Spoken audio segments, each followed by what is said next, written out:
दोस्तों नमस्कार, मैं जगन्नाथ गौतम सियासत हिंदुस्तान यूट्यूब चैनल पर आपका स्वागत है। दोस्तों, बिहार विधानसभा चुनाव के बाद देश की राजनीतिक गतिविधियां जिस तरीके से प्रभावित हुई हैं, उससे सारा विपक्ष सदमे में है। और दोस्तों, लेकिन बावजूद इसके राहुल गांधी किसी भी कीमत पर एनडीए या भाजपा से हार मानने के लिए तैयार नहीं है। और दोस्तों, जैसा कि आपको पता है कि आगामी 14 दिसंबर को रामलीला मैदान में, दिल्ली के रामलीला मैदान में वोट चोरी के मुद्दे पर वोट चोर गद्दी छोड़ महारैली का आयोजन किया गया है। और इसमें कांग्रेस के कार्यकर्ताओं में नए सिरे से जोश भरने के लिए और पूरे देश में कांग्रेस को अपने पैरों पर खड़ा होने के लिए संदेश देने के लिए कांग्रेस ने इस रैली का आयोजन किया है। और इसके पीछे एक और वजह बताई जाती है कि कांग्रेस अपने दम पर यह आंदोलन चलाकर विपक्षी दलों को जो इंडिया गठबंधन से जुड़े हैं उनको आगाह करना चाहती है कि जिस तरीके से एसआईआर के माध्यम से वोट चोरी का माहौल बनाया जा रहा है और मतदाता सूचियों में गड़बड़ और फर्जी वोटर जोड़कर वोट चोरी करके चुनाव हैक किए जा रहे हैं और विपक्ष को किनारे लगाने या दीवार से लगाने का काम भाजपा कर रही है, उससे निपटना है तो एसआईआर का विरोध पूरे देश में करके और सभी विपक्षी दलों को एक मंच के नीचे आकर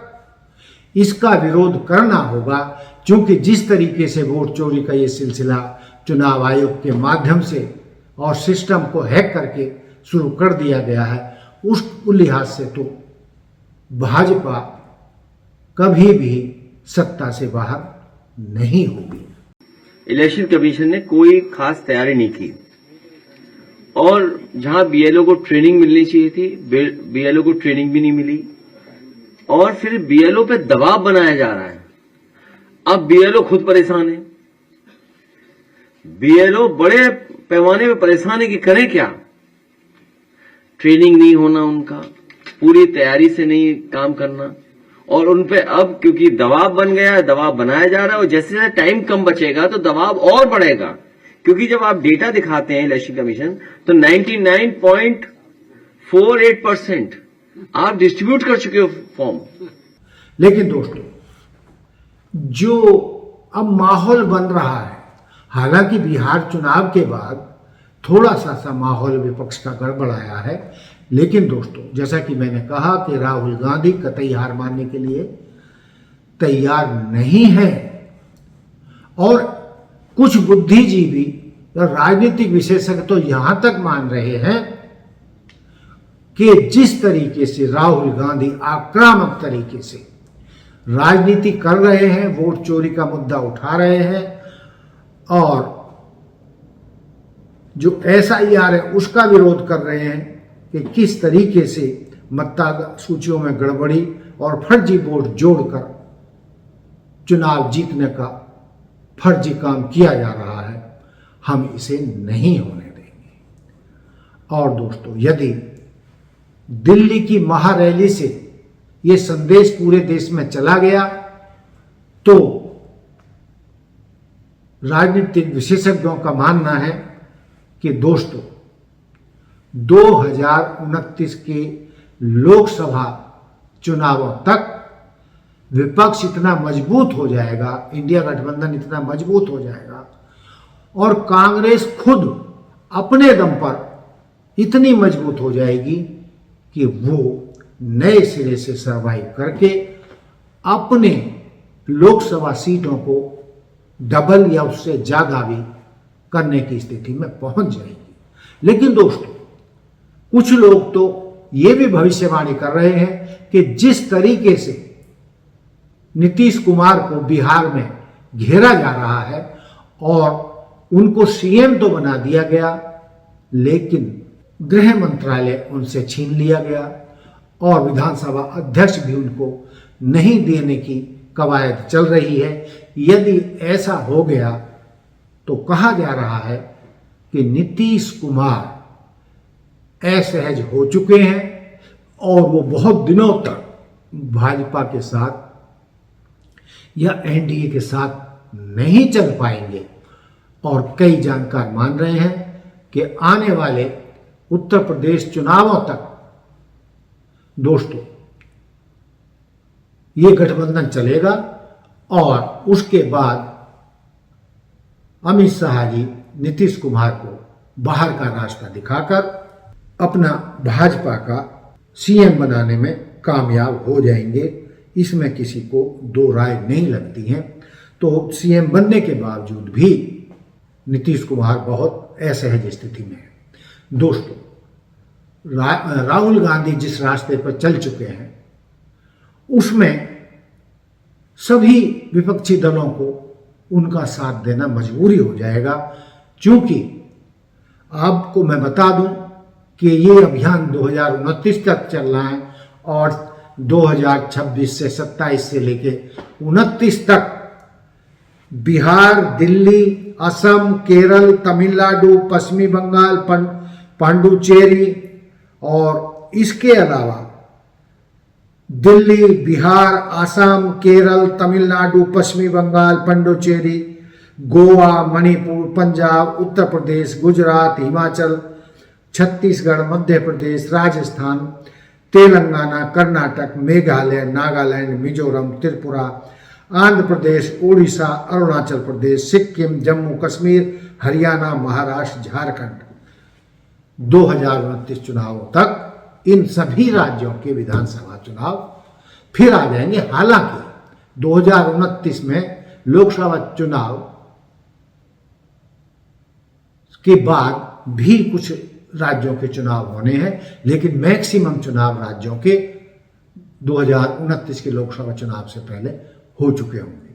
लेकिन जो एक और चौंकाने वाली बात इस बीच सामने आ रही है वो ये है कि जिस तरीके से बंगाल में एसआईआर का विरोध हो रहा है, केरल में भी विरोध शुरू हो गया है और आने वाले दिनों में निश्चित तौर पर सभी राज्यों में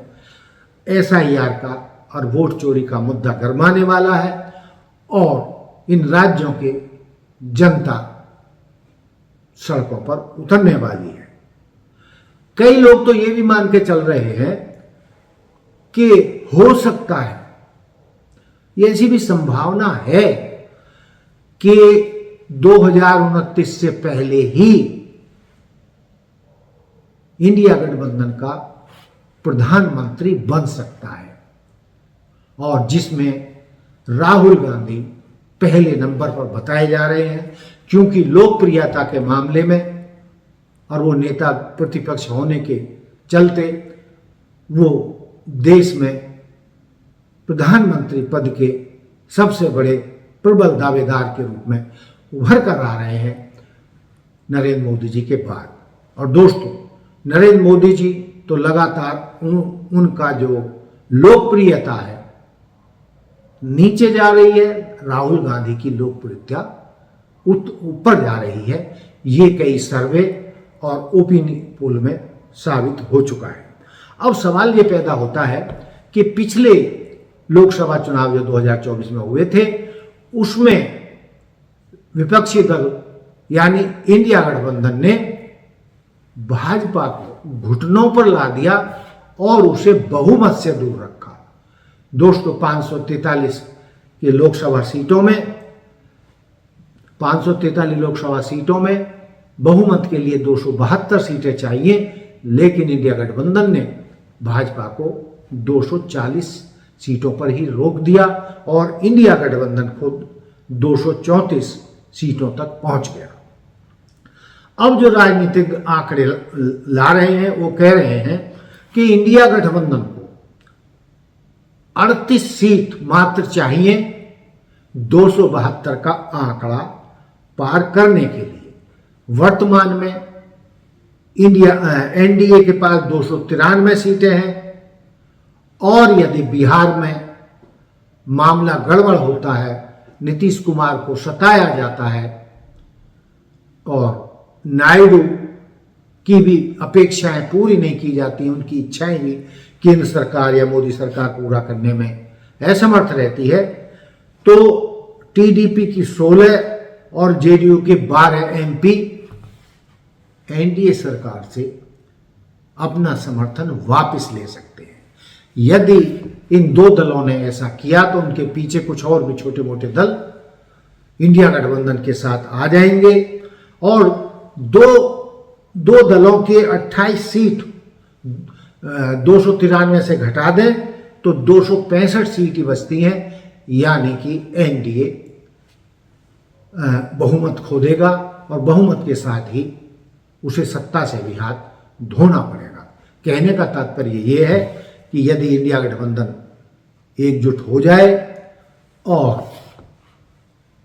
नायडू की टीडीपी और जेडीयू ये दोनों अपने 28 मेंबर एमपी का सपोर्ट वापस ले लें तो भाजपा या यूं कहें एनडीए सत्ता से बाहर हो सकती है और इंडिया गठबंधन का प्रधानमंत्री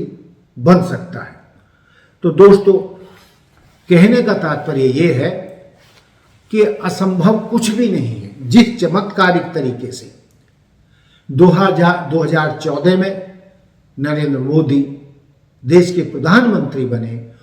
उसी तरीके का कोई चमत्कार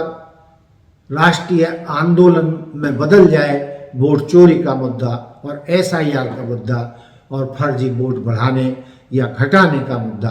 तो दोस्तों इससे देश की जनता एनडीए के खिलाफ हो सकती है और विपक्षी गठबंधन इंडिया गठबंधन के हक में आ सकती है। और जो इंडिया गठबंधन के जो दूसरे दल हैं जो अब चुप बैठे हैं, लेकिन जैसा कि मैंने बताया कि 2029 तक जब तक लोकसभा चुनाव होंगे, देश के बहुत सारे राज्यों के चुनाव भी होने हैं और उन चुनावों में बिहार की तर्ज पर विपक्षी दलों को मुंह की खानी पड़ सकती है। इसलिए कांग्रेस का जो ये आंदोलन है, वोट चोर गद्दी छोड़ महारैली से जो शुरू होगा, वो पूरे देश में आग की तरह फैल सकता है और दोस्तों देश में सत्ता के विपरीत लहर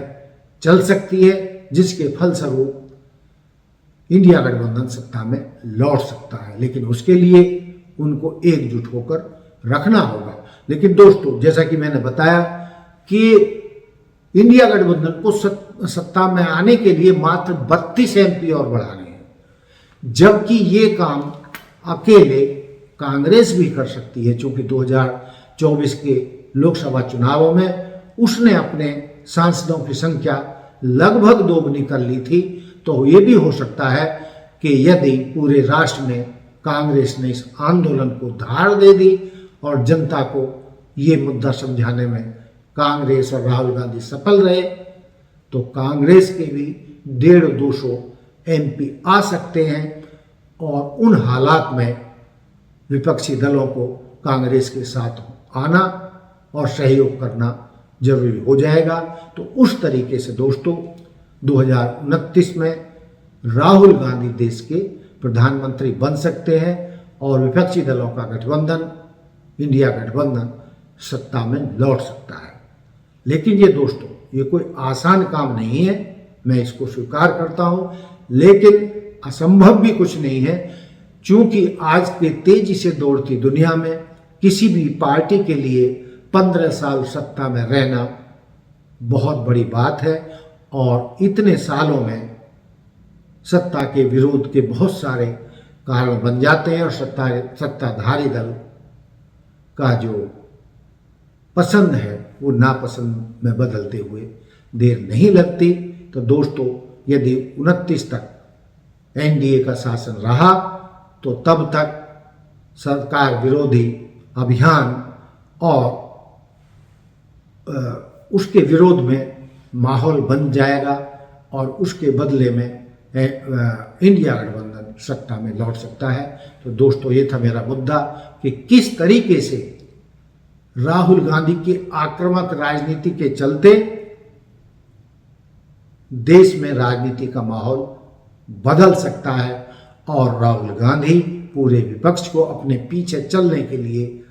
मजबूर कर सकते हैं। तो दोस्तों मैंने जो आपके सामने कहा, आप इस पे कमेंट्स करके बता सकते हैं कि मैंने जो कहा वो कितना सही है, कितना सच के करीब है, क्या ये संभव है। और असंभव दोस्तों कुछ भी नहीं है। तो दोस्तों देखते रहिए सियासत हिंदुस्तान। जय हिंद, जय भारत, जय संविधान। नमस्कार।